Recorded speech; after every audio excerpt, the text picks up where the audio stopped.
C ಏನಾಗುತ್ತೆ big boss ಮನೆಯಲ್ಲಿ ಬೆಳಗ್ಗೆ ನಾವು ನಗ್ತಾ ಇದ್ರೆ ಮಧ್ಯಾಹ್ನ ಅಳ್ತಾ ಇರ್ತೀವಿ, ಮತ್ತೆ ಸಾಯಂಕಾಲ ನಗ್ತಾ ಇರ್ತೀವಿ.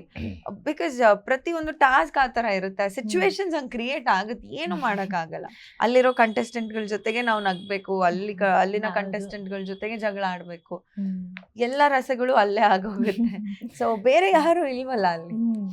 ಸೊ ಹಾಗಾಗಿ ಕೆಲವೊಂದು ನಾವು ಮನ್ಸಿಂದ ನಾವು ಅಪ್ರಿಶಿಯೇಟ್ ಮಾಡ್ತಾ ಇದ್ವಿ. ನಮ್ಮ ಆಪೋಸಿಟ್ ಅವರೇ ಆಡ್ತಾ ಇದ್ರು ನಾವು, ನಾನಂತೂ ಪರ್ಸನಲಿ ನನ್ಗೆ ಅವ್ರ ಆಟ ಇಷ್ಟ ಆದಲ್ಲಿ ನಾನು ಹೋಗಿ ಅಪ್ರಿಶಿಯೇಟ್ ಮಾಡ್ತಾ ಇದ್ದೆ ಅವ್ರನ್ನ, ಅದು ನನ್ನ ವ್ಯಕ್ತಿತ್ವ. ಸೊ ಆ ರೀತಿ and we use to enjoy every bit. ಸಿಕ್ಕಾಪಟ್ಟೆ ಮಜಾ ಮಾಡಿದೀವಿ. ಅಂಡ್ ಎಂಟರ್ಟೈನ್ಮೆಂಟ್ ಅಂತ ಬಂದಾಗ ತುಂಬಾ ಇತ್ತು, ಸಿಕ್ಕಾಪಟ್ಟೆ ಇತ್ತು. And we use to enjoy it everybody.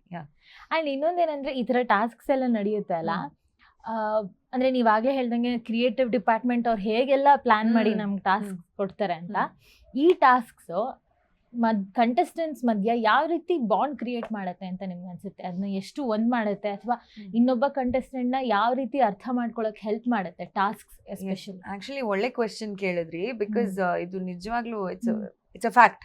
Because ಕೆಲವೊಂದು ಟಾಸ್ಕ್ಗಳಲ್ಲಿ ಏನಾಗುತ್ತೆ, ನಾವು ಅಷ್ಟು ಜನ ಇದ್ದಿದ್ರಿಂದ 2 ತಂಡವಾಗಿ ವಿಂಗಡಣೆಗೊಳ್ತಾ ಇತ್ತು. ಸ್ಟಾರ್ಟಿಂಗ್ ಅಲ್ಲೆಲ್ಲ ಮೂರ್ ತಂಡಗಳಾಗಿನೂ ವಿಂಗಡಿಸಿದ್ರು, ಆಮೇಲೆ ಜೋಡಿಯಾಗಿ ವಿಂಗಡಿಸಿದ್ರು. ಸೊ ಏನಾಗ್ತಾ ಇತ್ತು ಇಲ್ಲಿ, ಫಾರ್ ಎಕ್ಸಾಂಪಲ್ 2 ತಂಡ ಒಂದ್ ವಾರ, ಈ ತಂಡದಲ್ಲಿರೋರ್ನ ನನ್ ತಂಡ ಅಲ್ಲಿರೋರ್ ಮಾತ್ರ ನಾನು ಸಪೋರ್ಟ್ ಮಾಡ್ತಾ ಇದ್ದೆ, ಅಲ್ಲಿರೋರ್ನ ಜಾಸ್ತಿ ಅರ್ತ್ಕೊಳ್ಳೋಕೆ ನನ್ಗೆ ಟೈಮ್ ಸಿಗ್ತಾ ಇತ್ತು. ಅಂಡ್ ಅವ್ರ ಸ್ಟ್ರೆಂತ್ ವೀಕ್ನೆಸಸ್ ಎಲ್ಲ ಅರ್ತ್ಕೊಳ್ಳೋಕೆ ಟೈಮ್ ಸಿಗ್ತಾ ಇತ್ತು. ಆಪೋಸಿಟ್ ತಂಡ ಏನೇ ಇದ್ರು ಎದುರಾಳಿಯಾಗೆ ನಾವು ನೋಡ್ತಾ ಇದ್ವಿ.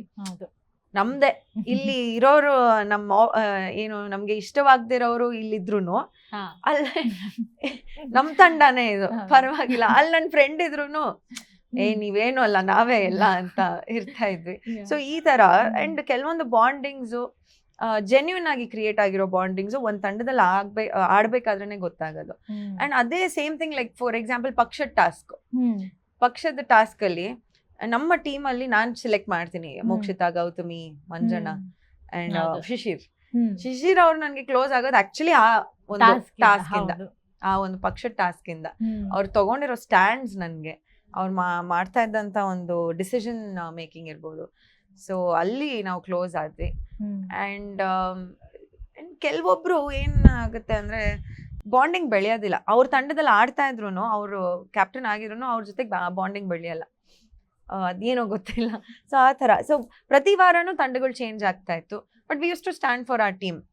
But end of the day ಏನ್ ಗೊತ್ತಾ, ನಮ್ಮ ಟೀಮ್ ಇರ್ಬೋದು ಅದು ಗೇಮಿಗೆ ಮಾತ್ರ, ಬಟ್ ಪರ್ಸನಲ್ ಆಗಿ ನಮ್ಗೆ ಏನೇನ್ ಫೀಲಿಂಗ್ಸ್ ಇರ್ತಾ ಇತ್ತು ಒಬ್ರು ವ್ಯಕ್ತಿ ಬಗ್ಗೆ, it use to remain the same. ಕೆಲವೊಂದ್ಸಲ ಭಿನ್ನಾಭಿಪ್ರಾಯಗಳು ಕ್ಲಿಯರ್ ಆಗ್ತಾ ಇತ್ತು, ಕೆಲವೊಂದ್ಸಲ it use to remain the same.